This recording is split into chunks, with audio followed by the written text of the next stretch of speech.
Assalamu alaikum wa rahmatullahi wa barakatuh. Welcome back on board with the Going Merry, a channel to create the amazing world and history of One Piece. Cruising to chapter 1036, Bushido is the way of death, the last chapter of this year, or we might say the first chapter of this year. Anyways, we can all agree that this year was fantastic.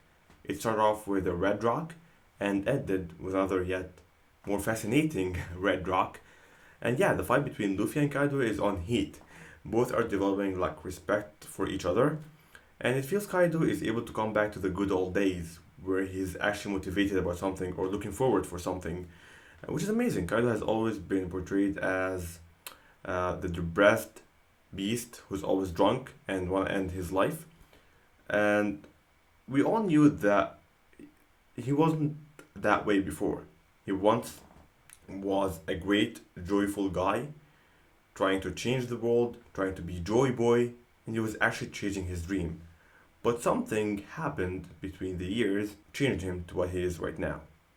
And I really want to know what exactly happened that made him change into that beast that we see right now. Anyways, my boy, Monkey D. Luffy, was able to reawaken that passion in him once again. Looks like we're going to start the year with a fantastic fight, with the best fight for Luffy so far, I think so. And it'll be a great step towards being the Pirate King.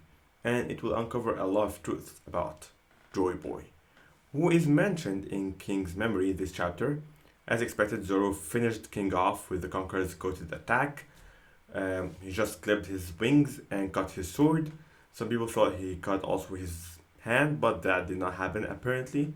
But still, it's really brutal from Zoro to let's just like cut his wings. But yeah, the similarities between the two commanders is nothing but fantastic. Both made promises to their respective captains to never lose again. King will forever be grateful for Kaido, who saved him from the abyss of experimentations, and is Joy Boy in his eyes, as mentioned in the flashback. Zoro overwhelming loyalty to Luffy for saving his life and helping him reach new heights until he becomes the world's greatest swordsman and eventually fulfilling his promise to Kuina. Both commanders thinking the same thing while falling off Onigashima was dramatic and amazing. Zoro's one-liner finisher that he will be the king of hell if that is what it takes to fulfill his promise was one of the finest Zoro bans in the entire manga. King of Hell is not a bad title after all. Even though I believe he was referring to taming Emma because Emma is the King of Hell, so that's what he was referring to be able to tame Emma. But if that's the new title for Zoro, I'm all in for it. It's amazing. I mean, Pirate Hunter Zoro was good, but King of Hell is just badass. So yeah, let's see how that plays out. Also, Shibuya, of course, catches wind of the news that all the stars are wiped out. The two members who were after Nico Robin just had to retreat back to apparently their boss. Yes, I believe this guy is the boss, not this guy. I believe that 100% for some reason.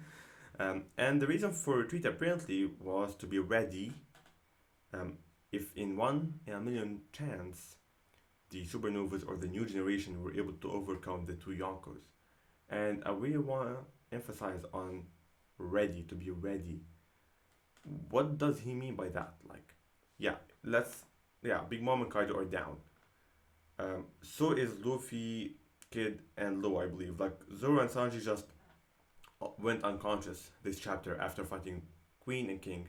Same will go with Kid, Lo, and Luffy for sure if they're going to take down Kaido and Big Mom. So, what are Super Zero going to do in that case? They're going to be ready. I'm really looking forward to see what they're going to do actually, because Super Zero for the most part have not shown much this arc, analyzing the situation, and that's all. They just like took a few steps, like chasing Nico Robin, defeating uh, X Drake this chapter apparently, and yeah, I'm not going to talk about this guy actually. The guy has been having the runaround since the beginning of the raid, and he had 1% chance of surviving anyways.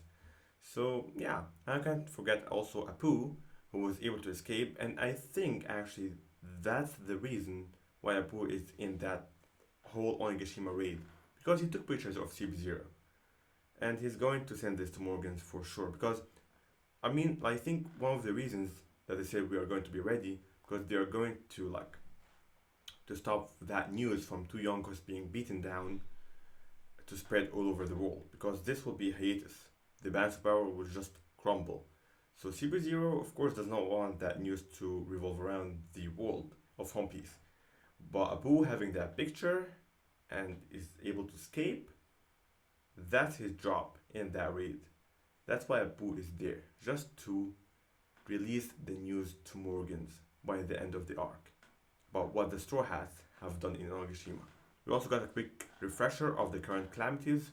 Not these two, no. These, yes, these two. Yeah. Right now we are in the no return point. Onigashima, even if Luffy defeats Kaido, still Onigashima is going to fall on the Flower Capital. And also that slime burning that Kanjuro drew by Orochi's words is also reaching the armory. But fortunately though, we have two heroes, saviors I would say, Kozuki Momunske, who is still trying to control the clouds that Kaido has created, and the second is Yamato, also known as Kozuki Oden. With the help of Fuga, Yamato was able to defeat Roki, the number who was assigned to be on guard on the armory. He was not on guard though, because he was sleeping, and this guy is just like a reincarnation of me. No? He has a great party and festival he can attend to. There's a raid, he needs to defend the Onigashima castle because there's a raid. But no, he just abandoned this. And you would thought that he's going to abandon this because he has one job, and his job is to protect the armory. But no, he's just sleeping. Just like the same as me. The only remaining thing is for Yamato to figure out how to defuse the explosions in the armory. That's all. As I am also figuring out how will that finally end. The fight that has been going on for over 26 chapters, making it longer than Luffy versus category fight, which is raizo versus fukrjuro. And guess what? 26 chapters, none of them moved an inch as of yet. The battle has not even started, and it seems like it's going to end that way, just like a battle of endurance. Both of them are just going to stand until one of them is burned down. Maybe Raizo will die burning down, who knows? Instead of the fake outs. I'm not going to complain about the fake outs, actually, because it was expected. Kenemon and Kiko got back up, even though they themselves told Usopp, just leave us, we are done for. And despite Usopp actually agreeing and taking on their offer, which was hilarious, it got me like burst out laughing in my room. He delivers, though, a really powerful speech to both of them. Tells them, well, fighting and dying while fighting is great and everything, but your job is to open the borders of Wano. You're not here to just fight and die while you are fighting. I could be a coward, but I value my life. And I think you should value yours as well. Fantastic. I really wanted to see more of Usopp actually like fighting, because that's the crew of the future Pirate Kings, so he needs to be a little bit stronger. But yeah, he delivered with that speech. Just what he did in Water 7 and many other occasions. Usopp is always an amazing guy when it comes to speeches. The Flamingo, like when he was named God Usopp. I mean, he's always good with his speeches. And here, Denjiro and Izu show up. Izu is buffed. Yeah, he's really buffed, man. And he got the Kozuki tattoo, even though being a Whitebeard commander.